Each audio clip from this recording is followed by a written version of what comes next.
하나님의 말씀 창세기 25장 1절 아브라함이 후처를 맞이하였으니 그의 이름은 그두라라. 지난 시간 우리는 이삭이 리브가를 아내로 삼았다라고 하는 내용까지를 살펴보았습니다. 25장은요 아브라함의 톨레도트의 마지막 부분인데요. 창세기에는 10톨레도트가 나오고 그중 아브라함에게 있어서의 톨레도트의 마지막이라고 보시면 됩니다. 말씀드린 대로 성경은 아들 낳는 이야기라고 말씀을 드렸죠. 나타 야라드라고 했고요. 그럼 25장에 나오는 내용을 보면 아브라함의 죽음이 나와요. 모세는 아브라함의 죽음은 곧 이삭으로 연결되어졌고, 그리고 이삭에게서 이제 야곱으로 넘어가는, 그러니까 야곱의 할아버지의 죽음이거든요. 그러니까 야곱으로 넘어가는 데 있어서 이제 정리해야 될 것이 좀 있어요. 그건 무엇이냐면은 하나님께서 아브라함에게 약속했던 것이 약속한 대로 이루어졌다라고 하는 것을 다시 한번 확인시켜 주고 싶어 하는 거예요. 그래서 그 아브라함에게 해 주었던 약속이 지금 이루어졌습니다 라고 하는 쪽에서 생육 번성에 대한 내용, 그리고 그 땅에 대한 내용을 뭉뚱거려서 지금 이야기를 하고 있는 건데요. 마지막 약속이 뭐예요? 복이라고 하는 개념이라고 말씀을 드렸어요. 그것도 살짝 터치가 되어지는 건데, 문제는 그 자손 번창에 대한 내용은 아브라함에게 있어서는 첫째 하갈에게서 난 이스마엘이고, 두 번째로는 당연히 사라에게서 난 이삭이고, 또 하나 그 전개되어졌던 이야기 속에서 빠졌던 여자 하나가 있는데 그두라라고 하는 여자가 있었다는 것입니다. 그래서 그두라의 자손들의 번창,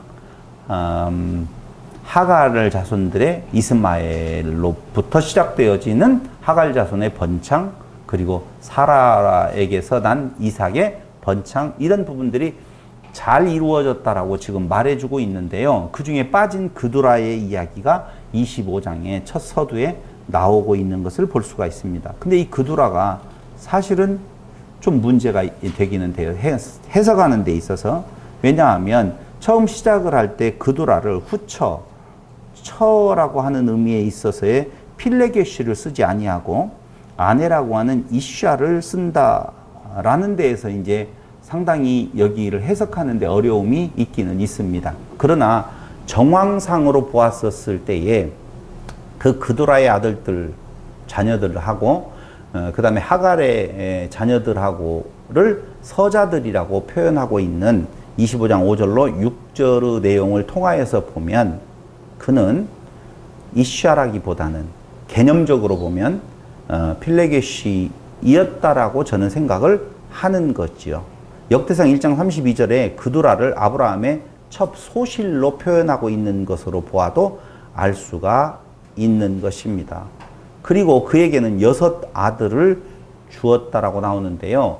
알다시피 여러분 아브라함의 그 이삭을 낳은 이후의 내용, 물론 170 몇 세까지 살았기는 하지만은 그 뒤에 그 아브라함이 그 종 이삭의 아내를 가서 택하라라고 이야기할 때의 내용의 2가지.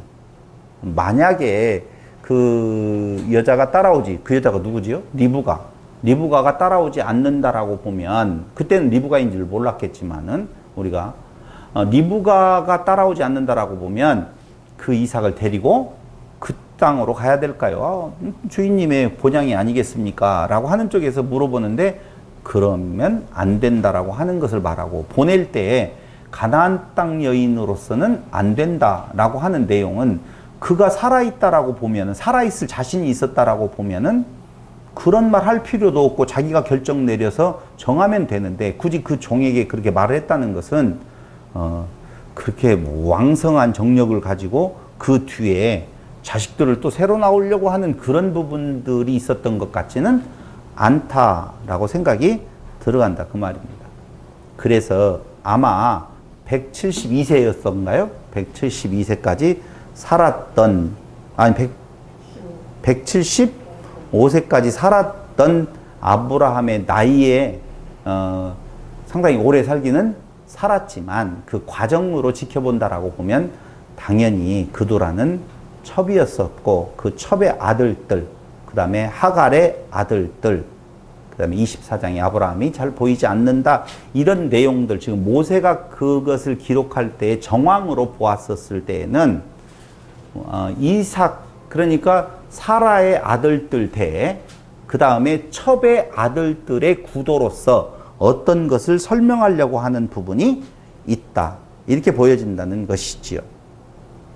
그래서 쓸쓸해서 얻은 아내에게서 자식을 낳았다라고 하는 말은 사실 제가 봤었을 때에는 좀 아닌 것 같아 라고 말씀을 드리고, 이 기사 25장에 나오고 있는 이 기사 그도라와 하갈의 후손들에 대한 기사는 아브라함의 죽음 앞에서 하나님께서 아브라함에게 약속하신 것을 이루어 주셨다는 사실을 확인하고 강조하고 있는 것이고요. 그 약속이 어디에 나와요? 공부했잖아요. 창세기 17장에 보면 4절에서 6절까지를 보면은 잘 나와 있어요. 여러 민족의 아버지, 민족들, 왕들이 내게로부터 나온다 라고 하는 내용이 있는데요. 이스마엘의 후예들이 25장 12절로 18절에 기록되어져 있는 것을 보면 그 약속을 이루어 주신 하나님을 강조하면서 진정으로 하려고 하는 말은 무엇이었었냐면은, 다른 그 첩의 자식들은 다 동쪽을 향하여서 가나안 땅을 떠나갔어야 되는데 오직 이삭의 후손들 사라에게서 난 자지요. 창세기 18장 10절, 17장 15절로 16절에 약속된 대로 사라에게서 난 이삭의 후손들, 약속의 자녀들이 막벨라 굴이 있는 가나안 땅의 소유자가 될 수 있다는 것을 지금 말해주고 있고, 그 외의 모든 자손들은 다 그 땅에서 떠나야만 한다라고 하는 내용을 말해주는 거예요. 그러니까 모세는 지금 이스라엘, 이삭의 후손들이거든요. 야곱의 후손들로 이어지고 있는 내용인데요. 자기들의 정체성은 거기에서부터 지금 찾아가고 있는 거예요. 그걸 지금 이야기해주고 있는 거예요. 그 결론, 오직 약속의 땅에는 약속의 자녀들만이 거주할 수 있어서 그들이 하나님의 백성이다 라고 하는 것이겠죠. 그런데 이스라엘 국가, 우리는 애국가죠. 이스라엘 국가에 보면은요, 핫디끄마라고 그 제목이 희망이라고 되어 있어요. 핫디끄마가 희망인데요. 그래서 그 국가의 그 가사를 이렇게 쭉 보면은요, 아직도 잃지 않는 우리의 희망. 가사 중에 이런 말이 나오는데 그건 땅에 대한 이야기거든요. 그러니까 그 가나안 땅에 대한 끝까지 그 땅을 차지해야 된다, 다시 회복해야 된다라고 하는 이스라엘인들의 마음속에는 어느 시대, 조금 전에 이야기했던 그 이삭이라고 하는 존재가 먼저 그들, 그 국가의 그 정신세계에 그대로 흐르고 있다는 거예요. 그들은 일반적인 땅을 개념을 생각하고 있는 거예요. 신령한 개념의 땅이 아니라 그 땅을 지금 생각을 하고 있다라고 하는 것입니다. 오직 이삭만은 그 땅을 결코 떠나지 않게 해 주셨다라고 25장 9절로 11절에서 모세는 지금 강조를 하고 있으면서, 동방 곧 동쪽 땅으로 가게 하시는 하나님의 역사는 첩들, 이삭을 제외한 나머지 자후손들에게 그 일이 일어났는데요. 그것은 가인, 그리고 바벨탑 사건, 뭐 모든 것에 창세기 앞에 나오는 내용 쪽에서 동쪽으로 가고 맞은편에 거한다라고 하는 내용이 나오고 있어요. 그러니까 동쪽은 서쪽이라고 하는 것이 지성소가 있는, 진리가 있는 하나님의 거하는 장소고, 동쪽으로 갔다라고 하는 건 서에서 멀어짐으로 말미암아서 하나님과 떨어져 가는, 하나님의 뜻에 반하는 쪽에 가는, 그런데 그들이 완전히 단절하고 사는 것이 아니라 가나안 땅 맞은편에 서서 어떤 영광관계를 갖고 살아가고 있다는 것을 보여주고 있는 거예요. 그러니까 모세는 그렇게 이야기하는 것이죠. 지금 그때의 그 이삭의 후손들, 그 뒤에 야곱의 후손들과 나머지 후손들 사이의 갈등, 그 갈등 구조가 지금 가나안 땅을 향해서 가고 있는 사이에도 다 일어나고 가나안 땅에서 일어날 것을 이야기를 해주고 있다는 것이죠. 그런데 25장 19절로 26절에 보면 이런 과정에서 하나님의 편애가 기록되어져 있는데요. 이 하나님의 편애는 야곱과 에서 사건에서 도대체 이해할 수 없는 부분이 나온다 이거죠. 그래서 하나님의 편애라고 그냥 이야기를 하는 거예요. 편애는요, 항상 갈등을 유발하게 되어져 있고요. 그 갈등은 살기를 띠게 되어져 있는 것입니다. 여러분. 그건 가인과 아벨 사건에서도 나타나게 되어지는데요. 뭐 이유가 있다라고 말하지만 사실은 이유가 없어요. 그렇게 정하신 하나님께서 그냥 편애하셔요. 아벨 더 좋아하세요. 가인이 형이에요? 아벨이 형이에요? 가인이 형이지요. 그렇죠? 야곱이 형이에요? 에서가 형이에요? 에서가 형이에요. 이 유대인이 형이에요? 이방인이 형이에요? 유대인이 형이지요. 전부 다 그래요. 그래서 그쪽 형 쪽에 서 있는 자들은요, 오히려 자기가 뚜렷이 있어요. 덤비잖아요. 내가 왜 그랬는데요? 왜 편애하는데요? 에서도요, 놓고 보면 잘생긴 데다가 열심히 자기 할 일을 하고 있는 충실한 자예요. 유대인들도 얼마나 열심히 살아갔어요. 그렇기 때문에 편애가 자기 스스로가 아무것도 아니라고 하면은 괜찮아요. 근데 내가 뭐가 있다라고 생각하면 그걸 편애로 느껴지게 되어지고 성질나게 되어지고 갈등이 유발되어지면 그 상대방을 죽이고자 하는 마음이 그 안에서 일어나더라 라고 하는 것입니다. 예수님을 죽이는 것도 마찬가지예요. 그래서 이 갈등 부분에 대한 내용을 어떻게 볼 수가 있는 건가? 에서라고 하는 존재는 선악지식 나무로 먹은 에덴 동산에서의 아담이고요. 그 다음에 또 한쪽에 있는 바로 야곱이라든가 아니면은 아벨이라든가 아니면은 이방인이라든가 이런 존재들은 모두 다 생명나무가 필요한 존재로서 자기 존재가 아무것도 아니다라고 하는 것을 고백해 하는 존재들이에요. 그래서 마가복음 10장 35절, 마태복음 20장 36절에 보면 큰 자가 작은 자를 섬긴다라고 하는 내용, 이런 내용들은요, 전부 다 무엇을 말하고 있는 건가? 한마디로 말을 하면 뭐가 있다고 생각하는 자들은 쫓겨가는데, 쫓겨나기보다는 쫓아낸 자 입장에 쫓아냈지만은 그들은 동쪽으로 가면서 문명과 문화를 발전시켜요. 훨씬 더 많은 문명과 문화를 발전시키거든요. 그러니까 그걸 통하여서 어떻게 하겠다는 거예요? 하나님의 인정을 받겠다라고 하는 거예요. 그러니까 우리가 자칫 잘못 생각하면 하나님을 떠났다라고 이야기할 때는요, 못된 짓거리만을 저지른다고 생각하고 있지만은 성경이 말하고 있는 동쪽으로 간 자들의 모습은요, 그런 못된 짓거리를 하는 것이 아니라 오히려 찬란한 문화를 만들고 하나님 앞에 자기가 자기의 모습을 드러낼 수 있는 떳떳한 모습으로 나아가자라고 하는 존재들이라고 보시면 되어져요. 그렇게.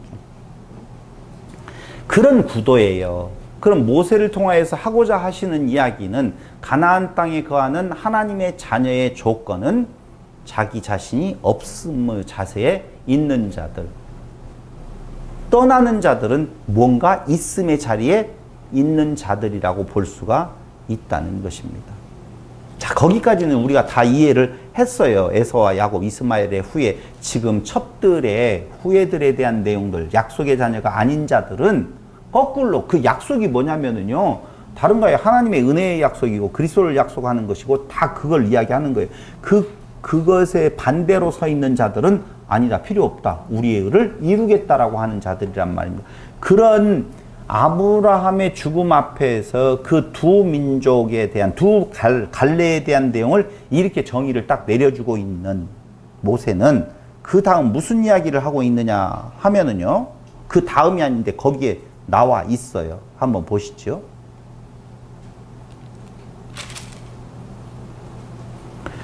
25장 3절, 아브라함이 이삭에게 자기의 모든 소유를 주었고 자기 서자들에게도 재산을 주어 25장 5절, 아브라함이 이삭에게 자기의 모든 소유를 주었고 자기 서자들에게도 재산을 주었다라고 나오지요. 자, 이삭에게는 무엇을 주었어요? 모든 소유를 주었어요. 이삭에게는 모든 소유를 주었고, 그 다음에 서자들에게는 무엇을 주었냐면은 재산을 주었어요. 재산을 주었어요. 아니, 모든 소유를 주었으면 나머지는 없잖아요. 근데 모든 소유를 주고 뭘 줬다는 말이지, 이 재산은? 이렇게 생각이 들어갈 수 있잖아요. 네? 아, 못 해봤어요? 아까 그 이야기 했잖아요. 아까 물어봤어요, 그걸. 나는 이 이야기하고 있는데 거기 생각하면서 모든 소유를 주었으면 재산은 뭐냐, 어떤 거냐. 근데 이게요, 모든 소유라고 하는 히브리 말이 콜을 쓰고 있어요. 그냥 다른 거 없어요. 그냥 콜. 모든 뭐 주었다 그런 개념도 없어요. 콜. 그것만 되어 있어요. 그리고 이 재산이라고 쓰여 있는 마타나는요, 선물이라는 뜻이 있고 재물이라는 뜻이 있거든요. 그러니까 재산, 마타나, 선물, 재물이라고 하는 뜻이 있어요. 모든 소유, 이게 도대체 뭐냐 이거지요. 뭐겠어요? 누가복음 11장 13절에 보면 모든 소유라고 하는 건 좋은 것 의미예요. 좋은 걸 주었다. 11장 13절에 보면, 여러분 너무 잘 알고 있는 구절이에요. 구하는 자에게 성령을 선물로 주신다라고 하는 내용이죠. 보세요. 누가복음 11장 13절. 너희가 악할지라도 좋은 것이잖아요. 모든 것, 좋은 것 같은 말이에요. 좋은 것을 자식에게 줄 줄 알거든 하물며 너희 하늘 아버지께서 구하는 자에게 성령을 주시지 않겠느냐. 여기에 모든 소유라고 하는 것은 진짜 소중한 참 좋은 무엇이라고요? 성령을 주셨다 그 말이에요. 물질 개념이 아니라는 거예요. 그런데 서자에게는 재산, 선물, 재물을 주었다라고 말하는데요. 누가복음 16장 9절을 한번 보세요. 내가 너희에게 말하노니 불의의 재물로 친구를 사귀라 이렇게 나오지요. 여기 불의의 재물, 재산 다 같은 말이에요. 여기 불의의 재물로 친구를 사귀라 그렇게 나오네요. 그렇다면 이 불의의 재물이 뭐냐면요, 구약에서 말하고 있는 희생재물이에요. 희생재물이라는 것이죠. 너희가 제단 앞에 재물을 드리려다가 뭔가 찝찝한 부분이 있으면 친구하고 가서 사과하라고 이야기가 나오잖아요. 그 말은 지난번에 말씀드린 것처럼 그 친구와 내가 생각하는 것이 다르다라고 하는 거예요. 그러니까 이 대목에서 불의의 제물로 친구를 사귀라라고 하는 내용은 성령을 선물로 받다, 주다 같은 의미예요. 여기 디도미라고 하는 의미인데요. 성령을 디도미, 주고 받는 것을 같은 단어 디도미로 쓰는데요. 불의의 제물로 친구를 삼지 못하면 뭐가 되어지느냐? 맞선자, 대적자가 되어지는 거예요. 여기 다시 보세요. 주었어요. 근데 그 재산을 가지고 어떻게 되어져요? 동쪽으로 떠나버려요. 그 재산을 갖고 그곳에 있어요. 근데 그 재산을 갖고 동쪽으로 떠나버려요. 그 모든 소유 성령으로 선물로 받아요. 근데 그 선물로 말미암아 하나님과 화목을 이루게 되어지는데 그 재산을 받아서 우리는 지금 자꾸 그 돈 생각을 하면 안 돼요. 여기에서 말하고 있는 건 둘 다 똑같이 선물을 받는다 그 말입니다. 근데 그 이삭 부분에 맞죠? 이삭 부분에 대한 내용에 있어서의 그 선물은 무엇로 받는 것인 건가? 성령으로 받는 거라고요. 근데 그 서자들은요, 그 재산, 불의의 재물이라고 하는 내용을 받았는데 문제는 가지고 동쪽으로 가서 그걸 불려요. 불린단 말입니다. 자기 의를 자꾸 세운다 그 말이에요. 그 불의의 재물로 친구를 삼아야 되는데 그 선물, 그 재물, 그 준자가 누구예요? 하나님이시잖아요. 하나님과 친구로 삼아야 돼요. 근데 친구로 삼지 못하면 대적자가 되는 거거든요. 근데 친구로 삼는 것이 바로 무엇이냐? 선물로 주신 것이 성령이요? 율법이요? 예수요? 다 할 수 있다니까요. 선물로 주시는 것이 하나님께서 예수를 주시고 희생제물을 주시고 성전을 주시고 율법을 다 주셨는데 그걸 친구로 삼지를 못하고 오히려 대적자 원수가 되어진다. 그 대적자 원수를 우리는 뭐라고 말해요? 사탄이라고 이야기를 한다 그 말입니다. 그러니까 그 선물을 그리스도로 받지 못하면 선악지식나무로 생각을 해서 받아버리면 그게 대적자가 되어 동쪽으로 간 진리에서 멀어져 갔다 그 말이에요. 보세요. 주신 그분하고 친구가 되어져야 되는데 친구예요. 친구는 동등하거든요. 친구는. 근데 그 친구를 준 선물을 가지고 섬기려고 덤비네. 그러니까 그 선물을 준 아버지를 섬김의 대상으로 삼으면 이게 뭐라고요? 대적자라. 불의의 제물로 뭘 삼으라고 했는데 친구 삼으라고 했는데 친구를 삼지 아니하고 대적자로 삼게 되어지면 그게 뭐라고요? 섬기는 자로 삼으면 미안해요. 준 선물을 섬기는 도구로 삼게 되어지면 친구가 안 되고 대적자가 되어진다는 거예요. 근데 교회가 성경을 통해서 계속 뭘 이야기하는 건가? 섬겨라 라고 말한다 그 말이에요. 근데 대적자가 되는 거예요. 그 대적자의 대표적인 존재가 바로 유대인들. 주신 선물을 받았는데 그들이 그걸로 그리스도 안에서 아버지와 친구가 되어져야 되는 건데 친구로 삼을 수 있는 내용은 유일하단 말입니다. 그리스도로 말미암아 친구가 되어지는 건데 그걸 가지고 주신 그분을 섬기려고 덤비면 그 아버지 주신 자와 나는 원수가 되어진다니까요. 제가 오늘 여러분들에게 선물로 10,000원씩을 줬어요. 그랬더니 기분 나쁘다는 거죠. 100만 원을 주려면 주지 10,000원만 줘. 그래서 10,000원을 가지고 나가가지고 도로 10,000원 플러스 얼마치? 100원 더해가지고 11,100원어치를 뭘 사가지고 저한테 도로 주면 제가 좋아하겠어요? 싫어하겠어요? 싫어하죠. 지금 어쩌자는 거냐 지금. 싫어한단 말입니다.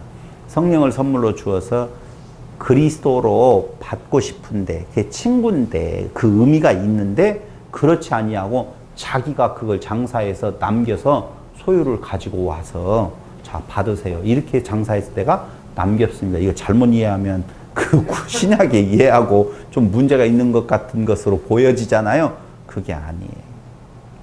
그래서 오늘 성경에서 25장에서 말하려고 하는 내용 모든 소유를 주었다라고 할 때에 그 의미는 택한 자에게는 성령을 선물로 주시는 하나님의 은혜를 이야기를 하고 있고 서자들은 하나님의 은혜가 그들에게 베풀어졌음에도 불구하고 그것을 그대로 하나님 앞에 다시 자기들이 뭔가를 할 수 있는 존재로서 해봐야 되는 존재로서 해야 되는 존재로서의 자기 의를 세워서 드리려고 하는 자들은 어디 쪽으로 가고 있다? 동쪽으로 가서 더욱더 발전된 것으로 하나님을 섬기겠다. 그 모습이 어디로 드러나는 건가? 우상숭배로 드러나는 거예요. 오늘날 교회도 마찬가지의 모습들을 보여주고 있다는 것입니다. 동쪽으로 가는 건 진리에서 멀어져 가는 거예요. 선악지식 나무로 먹고 그 다음에 에덴에서 쫓겨나서 동쪽으로 가는 것은 점진적으로 진리에서 멀어져 가는 그것이 바로 사망의 상태에 이르는 길이다 라고 하는 겁니다. 우리는 동쪽으로 갔어요. 서쪽인 그 지성소 되는 가나안 땅에 머물러 있어요? 동쪽으로 갔어요. 이게 이제 아까 이야기했던 화두 누가 이걸 해결할 것인 건가? 어떤 존재는 그곳에 머물러 있고 어떤 존재는 가고 그 사람에 의해서 된 것이 아니라 이삭은 하나님의 은혜로 그 자리에 있다라고 보면 이삭이라고 해서 동쪽으로 가는 존재가 아니겠어요? 모두 다 동쪽으로 가는 존재들인데 그걸 어떻게 중재해서 동쪽으로 가는 자들로 하여금 지성소에 거할 수 있도록 만드는 건가? 그래서 동쪽에서 와서 동쪽 문을 열고 들어가서 번제단을 거쳐서 그 다음 물두멍을 거쳐서 그 다음에 등대와 떡상을 거쳐서 분향단을 거쳐서 지성소로 들어가는 것은 누구밖에는 없다? 그리스도 외에는 다른 길이 없다는 것을 오늘 25장에서 이야기해주고 있는 것입니다. 표면적으로 네. 서자들이 이스라엘이 후사들이 북으로 간 거예요? 아브라함이 보낸 거예요? 여기에서요, 남아 있어야 될 사람은 오직 누구밖에는 없어요? 이삭밖에는 거기에는 없어요. 그래서 25장에서 그렇게 이야기를 하는 거예요. 거기 그들로 하여금 자기, 이렇게 나오죠. 자기 아들 이삭을 떠나 동방고 동쪽 땅으로 가게 하였더라, 그 말이에요. 그들이 그냥 가는 것이 아니에요. 그러니까 누구만이 그 자리에 있게 하신다? 이삭. 그건 뭐라고? 약속의 자녀라고 하는 내용만 그 자리에 있게 하신다, 그 말이에요. 그럼 보낸 자가 돌아오게 하시는 일을 하시는 거예요. 누구 되게 한다고? 이삭 되게 해요. 아시다시피 이삭에서는 또 나누잖아요. 그렇잖아요. 그러면 또 하나는 어디로 가는 거예요? 동쪽으로 가는 거예요. 그러니까 그 둘이 분리되지만 본래는 하나예요. 그래서 하나 되게 하심의 역사는 하나님 당신이 하신다는 거예요. 누구를 통해서? 그리스도를 통해서만 그 일을 하신다. 스스로 할 수 있는 내용이 없다. 인간이 하는 일은 안 된다. 하나님께서 그 자리에 머물게 하신다. 인간이 하려고 하는 것에 돌이켜서 하나님이 데리고 오신다는 것을 말해주고 있는 거예요. 25장에 대한 내용. 오늘 거기까지 하고, 그 다음 25장에 이제 에서가 장자의 명분을 팔게 되어지는 그 이야기를 잠깐 이야기한 다음에 26장으로 다음 시간에는 넘어가도록 하겠습니다. 기도드리겠습니다. 고마우신 아버지 하나님, 우리에게 창세기를 통하여서 하나님이 어떠한 분이신 줄을 알게 하시고 그 앞에 서 있는 이삭과 그 서자들의 그 첩들의 아들들을 통하여서 무엇이 참 진리인 줄을 깨달아 알게 하신 은혜를 진심으로 감사드립니다.